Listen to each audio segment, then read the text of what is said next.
Le football n'est jamais qu'un simple jeu.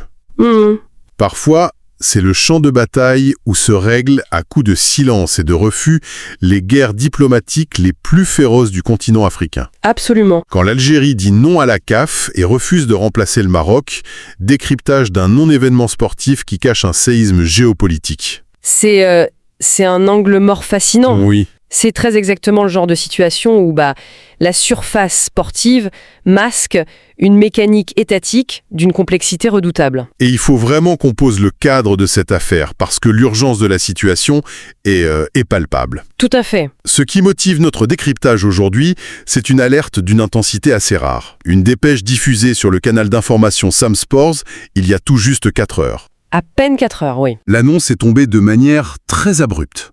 L'Algérie rejette catégoriquement la demande de la Confédération africaine de football, la fameuse CAF, d'organiser la prochaine Coupe d'Afrique des Nations féminines.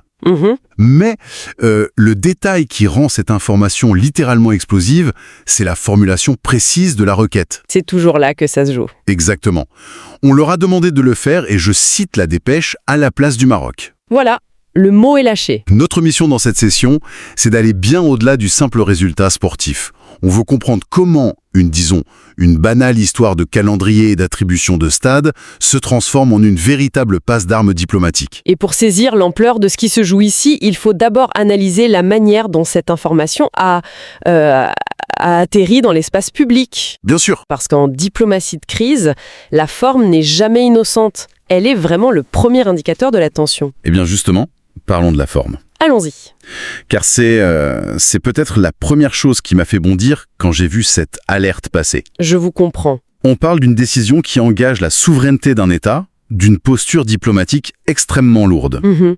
Et comment l'information est-elle emballée ? Dites-le. Avec l'utilisation littérale de l'onomatopée « boum », Oui.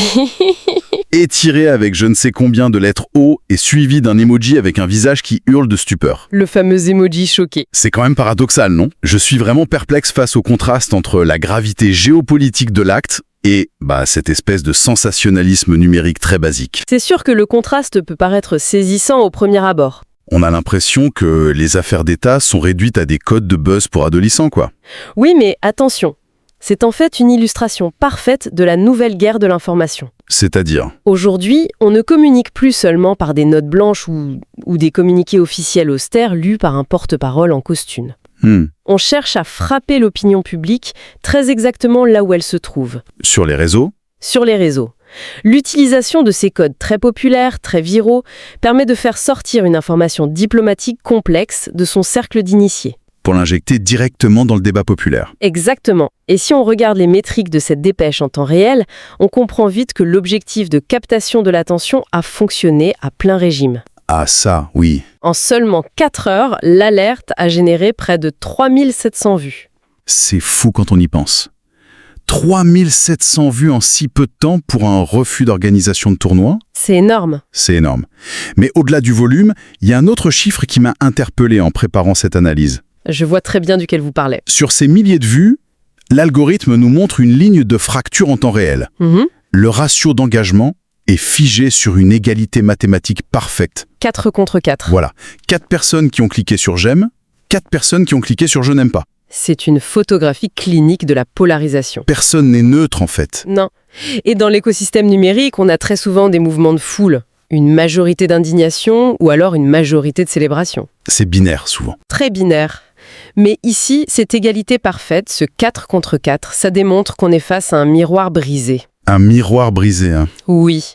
Ceux qui réagissent se neutralisent mutuellement. Ce ratio symétrique montre à quel point le sujet est chargé. Prendre position, même avec un simple clic anonyme sur un pouce en l'air ou un pouce vers le bas, ça équivaut instantanément à choisir son camp dans une opposition très stricte. Et pourtant, si on suit cette logique de tension extrême, on tombe sur une anomalie qui me laisse sans voix. La zone des commentaires. Exactement. Quand on regarde la section des commentaires sous cette alerte, il n'y a rien. Zéro. Zéro absolu. Pas un seul commentaire. Comment c'est humainement possible ? On a une annonce encadrée par le mot « boom » sur un sujet qui touche à la fibre nationale de 2 puissances régionales majeures. Oui. Il n'y a qu'un silence de mort. C'est fascinant parce que sur les plateformes actuelles, le vide est une donnée en soi. Le silence parle. Le silence est une information extrêmement bavarde. La norme sur Internet, c'est la réaction à chaud, c'est la logorrhée, les débats passionnés qui dégénèrent en quelques minutes. On le voit tous les jours. Le fait qu'il n'y ait absolument aucun commentaire sous une dépêche d'une telle volatilité, c'est profondément contre-intuitif. Alors comment on l'explique? On peut théoriser ce silence de deux manières distinctes. Je vous écoute. D'abord, on peut y voir une forme d'autocensure immédiate. Quiconque observe cette situation comprend très vite que commenter cette information revient à s'aventurer sur un champ de mine diplomatique. On ne veut pas laisser de traces. Voilà. On préfère regarder, on s'informe, mais on ne laisse pas de traces écrites qui pourraient être politisées. Et la deuxième théorie? C'est très probablement le symptôme d'une sidération. Une sidération. Oui. La violence symbolique du refus, impliquant directement le pays voisin, crée une onde de choc qui paralyse la réaction spontanée. Donc on lit l'information, on comprend les implications gigantesques qui se cachent derrière, et on retient son souffle. Exactement. Waouh. Donc il est clair qu'on ne parle plus du tout de football féminin là. Plus du tout. C'est de l'échec et mat diplomatique. Ce qui m'amène directement au cœur de la mécanique diplomatique de cette affaire. Allez-y. Ce que je ne comprends pas avec la démarche initiale de la CAF, c'est le timing et l'intention. C'est le nœud du problème. Faisons un instant l'avocat du diable. Je vous en prie. Et le terrain miné sur lequel elle s'aventure. Je veux dire, demander officiellement à l'Algérie de se substituer spécifiquement au Maroc. C'est une manœuvre périlleuse. Mais est-ce que c'est de la pure maladresse administrative, du genre on a besoin d'un pays avec de bons stades, regardons la carte géographique? Où est-ce qu'il y a un calcul derrière ça? C'est ma question. C'est la grande question qui agite souvent les observateurs des fédérations sportives. En géopolitique, il est parfois très difficile de faire la différence entre l'incompétence et le cynisme absolu. Parce que le résultat final est le même. Car les conséquences sont strictement les mêmes. Mais essayons de décortiquer la position de la CAF de manière froide. D'accord. Les instances sportives ont cette fâcheuse tendance à évoluer dans une bulle. Une bulle d'irréalité. Elles se convainquent elles-mêmes, à force de slogans officiels, que le sport est universel, qu'il est fondamentalement apolitique, qu'il transcende les frontières terrestres. La fameuse grande famille du football. Exactement. Donc, sur le papier, chercher un pays doté d'infrastructures de haut niveau, de stades récents et d'une capacité hôtelière prouvée, c'est une démarche administrative logique pour sauver un tournoi. Et l'Algérie coche toutes ces cases logistiques. Elle les coche parfaitement, mais c'est précisément là que la bulle éclate contre le mur de la réelle politique. Mais honnêtement, pour imaginer un peu la situation, pour qu'on comprenne bien l'absurdité de la chose. Oui, bien sûr. C'est un peu comme si votre pire rival annulait sa grande fête de mariage à la dernière minute et que le traiteur vous appelait pour vous demander si vous pouviez héberger la réception dans votre jardin pour dépanner. C'est une excellente métaphore. La réponse va forcément être non. Peu importe si vous aimez la pièce montée ou si vous avez un grand jardin, n'est-ce pas? C'est une très bonne analogie car elle illustre parfaitement le concept de prestige dans les relations internationales. Prestige. En diplomatie, accepter cette offre aurait signifié endosser le costume de plan B. Le plan B. Et être le plan B, c'est une position tout simplement inacceptable pour une puissance qui revendique un leadership régional. Bien sûr. Cela aurait signifié se positionner comme la roue de secours d'une organisation qui, initialement, avait accordé sa confiance et l'organisation de l'événement aux voisins. Et justement, quand on parle de remplacer le Maroc, oui. Pour l'Algérie, ce n'est pas juste remplacer un voisin aléatoire sur une carte muette. Loin de là. Expliquez-nous la mécanique de cet affront diplomatique précis. Sans prendre parti, évidemment, mais juste en analysant les faits bruts. Bien sûr. Pourquoi cette formulation, à la place du Maroc, rend la requête totalement inaudible à Alger? Pour comprendre cela de manière systémique, il faut prendre un peu de hauteur et regarder la dynamique de l'Afrique du Nord. On vous écoute. Nous sommes face à deux États souverains, très puissants, qui sont engagés depuis des décennies dans une compétition féroce pour l'hégémonie régionale. Cette compétition se joue absolument sur tous les tableaux. L'économie, les alliances diplomatiques mondiales, l'influence sur le reste du continent africain. Et le sport. Et bien sûr le soft power, dont le sport est incontestablement le fer de lance. Surtout le football. Leurs frontières terrestres sont fermées depuis 30 ans, les relations diplomatiques sont rompues. Le contexte est donc inflammable? Dans ce contexte ultra sensible, l'attribution d'un tournoi sportif majeur est perçue comme une victoire d'influence. Si l'un l'obtient, c'est au détriment de l'autre. C'est un jeu à somme nulle. Un jeu à somme nulle, parfaitement. Donc quand la CAF arrive et demande à l'Algérie de récupérer un tournoi à la place de son rival historique, elle ne demande pas un simple service sportif. Non. Elle demande à un État souverain d'effacer ses propres ambitions pour colmater les brèches d'un événement qui devait à l'origine faire rayonner son concurrent. C'est fou. C'est une demande qui heurte frontalement le principe de dignité nationale. Je suis fasciné par cette forme de cécité de la part des instances sportives. Elle est totale. Penser qu'on allait sagement récupérer les clés du stade sous prétexte de sauver une compétition de la CAF, c'est faire preuve d'une naïveté confondante. Et le résultat est implacable. La CAF s'est pris les pieds dans le tapis. Elle s'est pris les pieds dans le tapis de ses propres contradictions. En voulant résoudre un problème d'organisation, elle a forcé l'Algérie à transformer un non-événement en une démonstration de force. Une démonstration de force par la négative. En disant non, l'État ne dit pas qu'il n'a pas les moyens matériels d'organiser un tournoi, il dit qu'il refuse de se soumettre à un agenda dicté par des circonstances extérieures. C'est un acte de reprise de contrôle narratif. Absolument. D'accord, je saisis tout à fait le poids de l'affront. Ce qui m'amène à un autre détail de cette diffusion sur Sam Sport, un détail qui me laisse vraiment perplexe. Je pense savoir où vous voulez en venir. C'est la gestion du temps. Le chronomètre. La séquence diffusée dure extrêmement précisément 16 minutes et 49 secondes. Oui, Mais pourquoi accorder autant de temps à ça ? c'est toute la question. Un simple communiqué de presse avec écrit « Non merci, on passe notre tour », ça n'aurait pas suffi pour faire passer le message. Non. Pourquoi près de 17 minutes d'antenne pour justifier un refus ?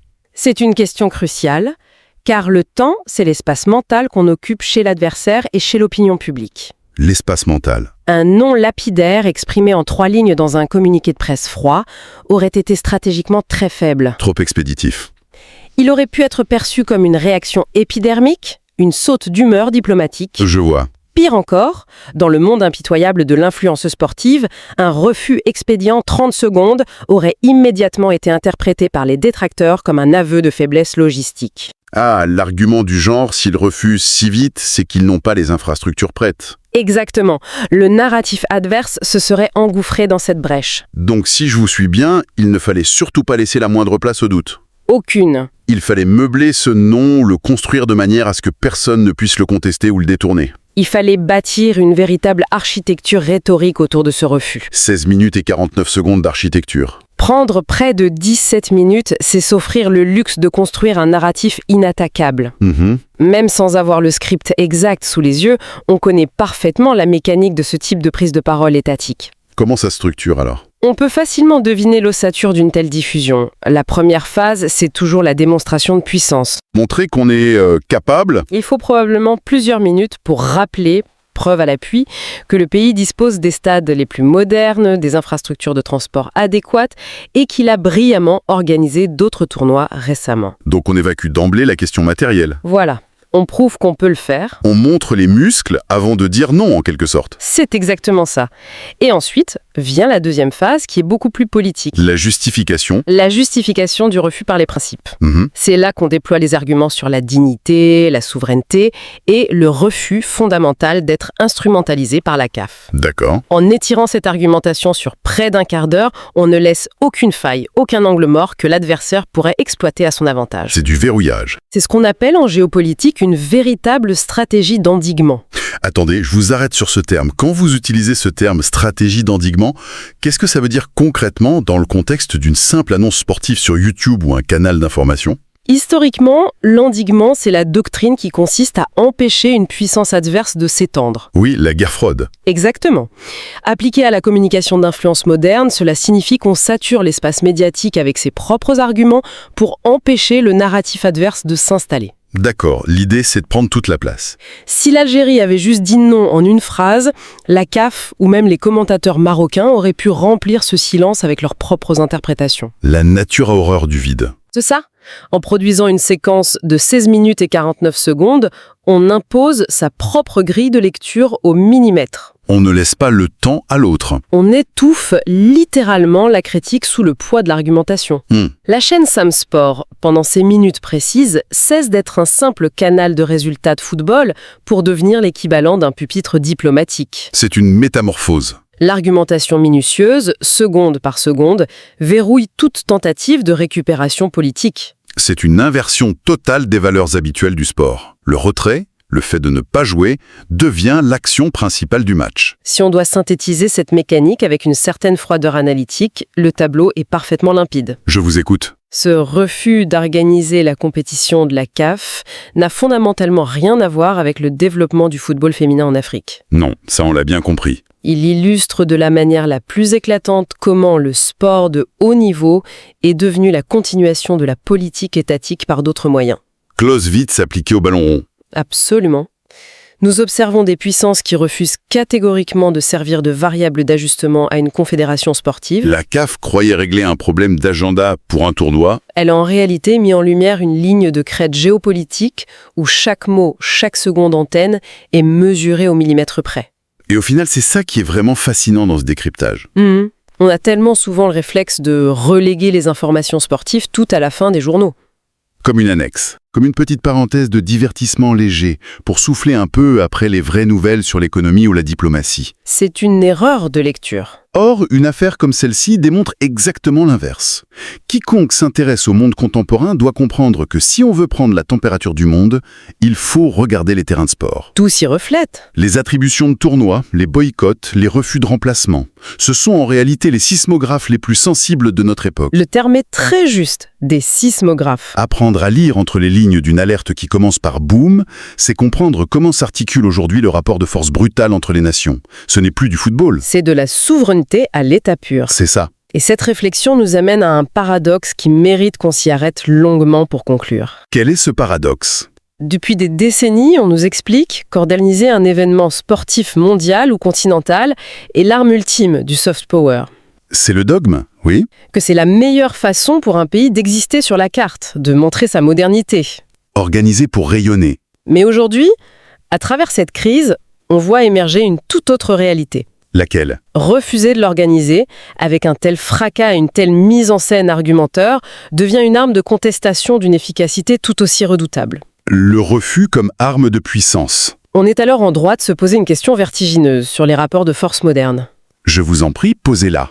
Le véritable pouvoir en géopolitique aujourd'hui, est-ce vraiment de monter sur le terrain pour jouer le jeu qu'une institution vous impose ? Ou bien réside-t-il au contraire dans cette capacité absolue de vider le stade de son sens en refusant tout simplement d'y entrer ?